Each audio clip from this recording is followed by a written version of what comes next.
Salut, j'espère que tu vas bien. Je cherchais un endroit où filmer cette vidéo et au final je l'ai trouvé un peu par hasard.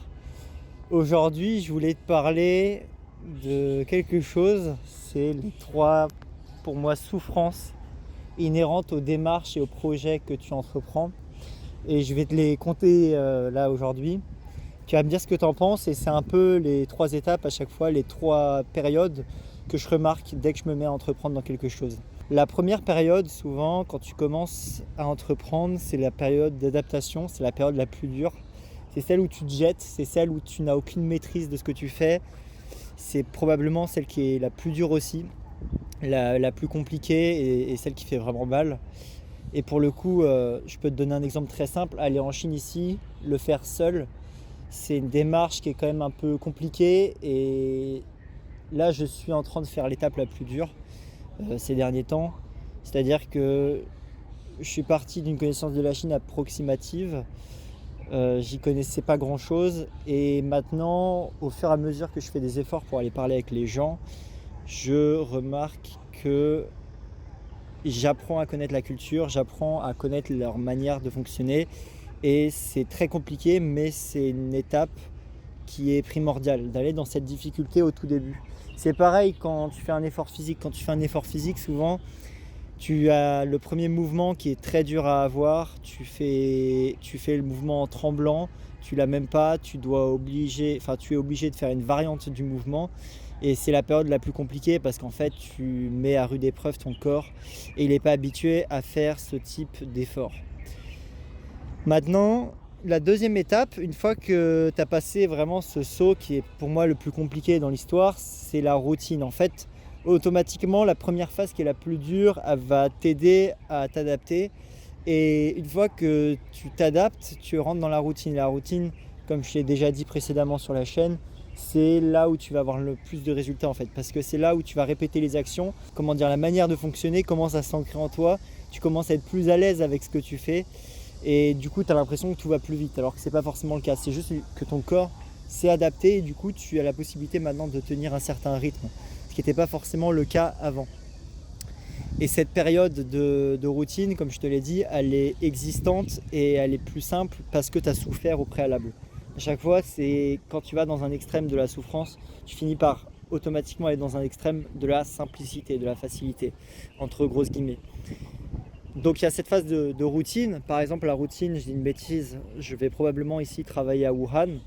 Ici, là, je suis pour les vacances et pour la découverte en ce moment. Mais dans l'idée, c'est qu'une fois que j'aurai découvert la ville, tout me sera beaucoup plus simple. J'aurai l'habitude de parler en chinois, j'aurai l'habitude des différents moyens de fonctionner et ça sera beaucoup plus simple. Et la dernière phase, pour moi, qui est la phase peut-être la plus dure, mais qui est la moins plébiscitée, enfin la moins présentée sur internet, c'est la fin. Et la fin, c'est quand tu dois mettre un terme à ta routine, tu dois mettre un terme à tous les processus, à tous les systèmes que tu as mis en place pour passer à une nouvelle étape de ta vie, pour aller de l'avant. Et là où c'est dur, c'est que quand tu sais qu'il y a une fin, pour pouvoir mettre les efforts derrière, c'est une tannée, c'est très dur. Toutes les fois où j'avais un travail, où j'avais des études et que je savais qu'il y avait une date finale à laquelle j'allais plus être présent dans cet établissement, dans cet endroit ou dans ce genre d'activité, toutes ces fois-là, j'étais en pleine souffrance. J'étais sur les 2 dernières semaines, je n'arrivais pas à travailler, je n'arrivais pas à être dedans. Et c'est pour moi la dernière étape la plus compliquée. C'est-à-dire qu'une fois que tu as passé la première épreuve qui est l'épreuve d'adaptation, que tu as passé la routine et que tu arrives à la fin du coup de ton arc, à la fin de la temporalité que tu avais choisie, donc par exemple pour développer un physique, pour atteindre tel type de travail, pour développer tel type de projet artistique et autres, tu dois accepter en quelque sorte le décès de ta routine pour passer à autre chose, pour passer à une autre étape de ta vie, parce qu'indéfiniment tu ne feras pas la même routine toute ta vie. La routine elle est faite pour durer mais pas indéfiniment.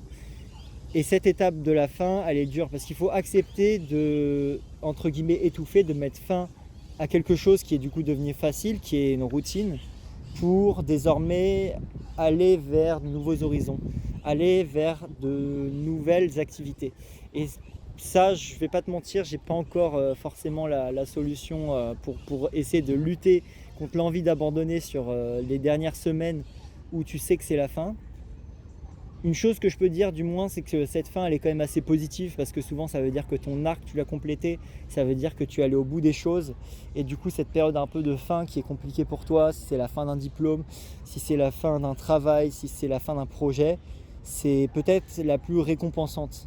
C'est vrai que de prime abord je n'oserais pas vraiment dire ça parce que c'est un peu, voilà, il faut lâcher les rênes sur ce que tu as fait et décider un peu de noyer ta routine, de la supprimer et de passer à la suite. Et c'est très dur, hein. C'est pour ça que je te répète 2-3 fois la même chose avec des mots différents.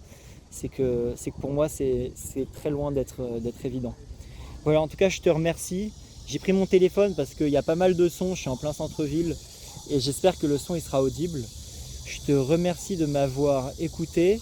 J'espère que tu avances bien. Essaie d'identifier la partie, le processus dans lequel tu es actuellement. Peut-être que tu es dans un processus de fin ou peut-être un processus de début ou bien même au milieu au niveau de la routine. Essaie d'identifier cette partie-là.